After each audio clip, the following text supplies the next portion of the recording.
All right, guys, we got Coach Forbes here. He'll start with an opening statement and then questions. I have to apologize, guys. I haven't seen stats the whole game, so I don't know. I got a little bit of stats here for numbers, but so it'll be a little bit hard for me to tell you. But I don't need a stat sheet to tell you what happened. First, I want to give credit to Miami. I knew coming in here we'd have a hard time defending them. I didn't think we'd have that hard a time. Charlie Moore started off making shots, very comfortable. We didn't make him uncomfortable. Made a couple tough shots, but he got them going. You know, Wong and McGusty are high-level guards in this league, or wings. And then Miller made some threes early, you know, that kind of let them get out, you know, get a good lead there in the first half. And we played from behind the entire game. I don't think I've ever coached a team that didn't get a kill in an entire game. And this team did not get a kill tonight. And so I don't need stats to know that. Obviously, it was our inability to guard the ball in a lot of different positions. We tried to be gapped up early in the game to strip and rip, and then they drove and kicked for three. And so we got a little more huggy in the second half, and they drove it to the basket. And so we just never could ever get them under control, tried to play a little bit of zone. It's not really what we do.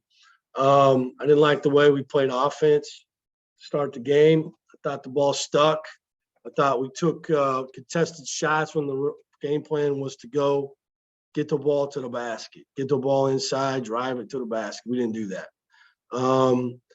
Now, with that being said, in the first half, we only shot 8 threes, and we shot 33 shots and didn't get to the line. And then we didn't get to the line until the 6-minute mark, I think, or 7-minute mark of the game. We hadn't been to the line yet. And we didn't really shoot a lot of threes till the end. And so I'll have to go back and see why that is. You know, again, I have a little bit. I mean, obviously they're very comfortable. They shot 60-some %. They shot 27 free throws. We shot 8. They scored 19 from the line. We made 4. Can't win. Can't win that way. And so it's kind of the same story, but a little different way than when we played at Louisville. Again, no kills. And you're not going to win. I'll open it up for questions. Steve, I guess just what do you consider the action steps from this? The no kills and the lack of defensive presence. Where do you go over the next couple of days to hopefully have some answers Tuesday night? I think it'd be some pride. You know, they know what to do. It's not that they can't do it. It's how much pride do you have? How much toughness do you have to do it over and over and over? And not allowing maybe how you play offense dictate how you're going to play the game.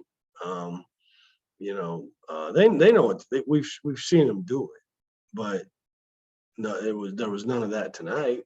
And you know, we tried to. Hey, listen, we changed guarding the ball screen like 5 different ways. Okay, we flat hedged it, we hedged it, we tried to trap it, we switched it. I mean, we tried. I mean, we threw the kitchen sink in there, trying to just get something going to get a little feel, and then maybe. And what would happen is we'd get a stop, maybe 1, and then or 2, maybe, and then they just score or get fouled. And so we couldn't get any rhythm on how, you know, really to guard them. It felt like in the first half at Louisville, your defense did find some of the consistency that we talked about in the beginning of the week. Yeah. It feels like it's gone wrong for 3 halves since then. Well, I think obviously Miami's a lot better offensive team than Louisville. I mean, it's just from what I've seen, they're different teams. Yeah, we gave up. You're right. We didn't have a good second half defensively.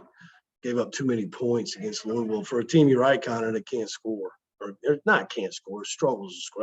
That's the wrong thing to say. And then today, 0, no feel. I couldn't, you know, I never had a feel. I never felt good about it. Like we were gonna start clicking defensively and get some stops. They were just way too comfortable. And you know, that's something we'll have to go back and continue to, you know, like I told the team this every day, either getting better or getting worse. it's life, and so where are we going to go from here? It's really up to them. And I know where I'm going to go with it, but they've got to go out and do it. Coach, was that Personally, your Steve, message to the team after the game? You say you didn't have any confidence that they were going to kind of find your rhythm defensively. You probably felt just the opposite offensively, right? You knew your team was going to score some points and give you a chance. Yeah, I mean, we did. Davian missed a 3, I think, to tie it. Who knows if he makes that? Maybe a little score pressure on. We never really put any score pressure on them where they felt, like they had to go down there and score. Yeah, I mean, I think we finally got going offensively, and I don't have any numbers in front of me, but I thought the reason why we got going is because we started to play the way we play, and that is move the ball and share the ball and not try to come down here and just do your own thing or heat check the thing. And so, I thought the ball stopped in certain people's hands a little bit tonight. And so we're going to have to get that corrected. But, I mean, what did we score? What was the score? I don't even know. What did we score? 80? 92-84. Yeah, I think 84 is probably enough to win a basketball, but not when you give up 90. Looks like you had 23 assists on 35 baskets. It's pretty good offense, but when they're taking it out of the net every time, it doesn't really matter, and so that's not our identity. It's not. It's disappointing to me. It's one of the worst defensive performances I've probably been a part of, and I just never felt like it's like UNC Charlotte second half on steroids, and it was an empty feeling on the sideline. Coach, is that what you kind of talked to your team about after the game, just getting better instead of getting worse defensively? Yeah, and I think you guys asked me that going into ACC play, what do we need to do to get, to improve? And I said, we got to get better defensively. I saw it coming, and then how do you handle adversity? How do you handle this now? Will we come together? Will we get tougher? Will we look in the mirror, or will we play the blame game? That, this is part of life, right? This is what happens when you hit a little rough patch. Now, granted, we played 3 in a row on the road. I get it, but boo-hoo. That's just part of it's big boy basketball. And so how are we going to handle it? Are we going to listen, and we're going to be accountable to how mistakes individually that we make, or are we going to blame? And I don't see that. I don't feel that way about these guys, but you never know until adversity hits, and so now we're in it. We'll see. And but yeah, that's what I talked to them about maturity, staying together and then correcting the things they need to correct. And we'll try to help them the best we can. But guys, at some point you just got to guard the ball, right? I mean, that's what I told them. I mean, there's only so many things you can do, maybe I'm not going to play a lot of zone. It's just not who I am. And so they're going to have to learn. Steve, I know it's unrealistic to expect him to score 70 every week, but is Alondas looked the same to you that he was back maybe 3 weeks ago? Well, we're playing different competition, and I think he's still, I haven't seen the numbers. Probably didn't have a great night handling the ball, but he's also, I would imagine, he's the top of the scouting report, and so we go from a guy who a year ago wasn't on the scouting report probably, or at the bottom, to a guy who's at the top. So that's a different level of, urgency, maturity, just how you handle yourself when you have that kind of attention. Now, the thing that's positive for him is he's a good passer, so he's going to have to come off the ball a little bit more. And I thought he overhandled it a little bit tonight, but there was times he made some great passes too. And I think that's part of just going through this process of where he's become, again, a role player to a main guy. And so I think that's what we're seeing right now. And he's getting a lot of attention. He's going to continue to get it. All right, guys. Anything else for Coach? All right. Thanks, Coach. All right, guys. Thanks.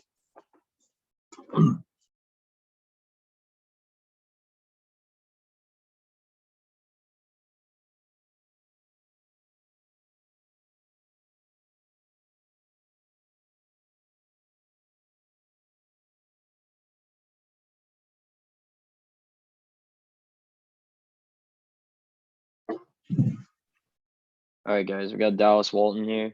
Questions for Dallas? Hey, what's up, Dallas? Just what do you think accounted for the slow start, and what do you think happened kind of defensively? Coach mentioned a couple times to us that you guys didn't get a single kill tonight, and he seemed pretty distraught with the defensive effort. I mean, they came out firing. I mean, much credit to Miami and their guards. I mean, they were making shots, and we just weren't really clicking as we should have early on defensively. And I think that was a common theme throughout the game, was that, you know, we were able to score enough points to win the game, but we just couldn't play defensively consistently to win that game. Gus, do you have any finger on the pulse of why it was such a slow start? I think they were up like 21-8 and 27-15 at certain points.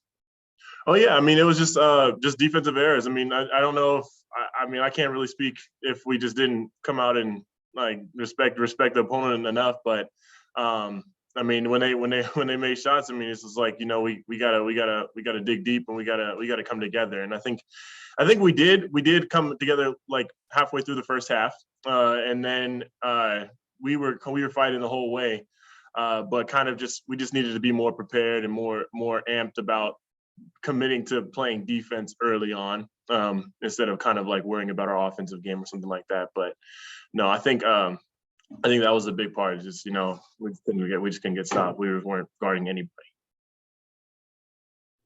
Dallas, moving forward, how do you guys be more consistent on the defensive side of the ball? Oh yeah, I mean, it's something that we're gonna have to work on, and it's something that, I mean, we've been working on and building on since the beginning of the year. But we just gotta trust each other. I mean, you know, we gotta believe in our coaches and believe in the game plan and execute the game plan. I mean, execution was a big issue towards the end of the game as well, not only defensively but offensively as well. And it's just a matter of just making sure that when our coaches tell us something, or when a guy gets beat, we have trust in whatever the game plan is, and we have trust that the guy's going to be there. And that's been the biggest thing for us, is that we just got to make sure we have trust together. Dallas, you talk about trust, and it kind of brings me to, this is a team was having a lot of fun, right? Winning some close games, starting off 11-1. Chemistry was just off the chart. How do you think you guys respond now that you've been, I guess, kind of punched in the mouth and are facing some adversity? Oh yeah, I mean, I speak about trust defensively, but I mean, just offensively, the trust is still there. Our chemistry is still there. I still believe in all our starters, all our bench players. I still believe in all of them. I mean, whenever I get the ball up, I think they're all going to make the right play, and they're all trying to make the right play. It's just a matter of just some defensive errors, some things that we might have been able to get away with early on in our schedule that, you know, now that our competition is ramped up, we're not able to get away with kind of those small defensive errors. And that's a matter of just going back to practice and making sure that, you know, we have to pay attention to those details. I mean, when it comes to playing at basketball at this level, those little things matter.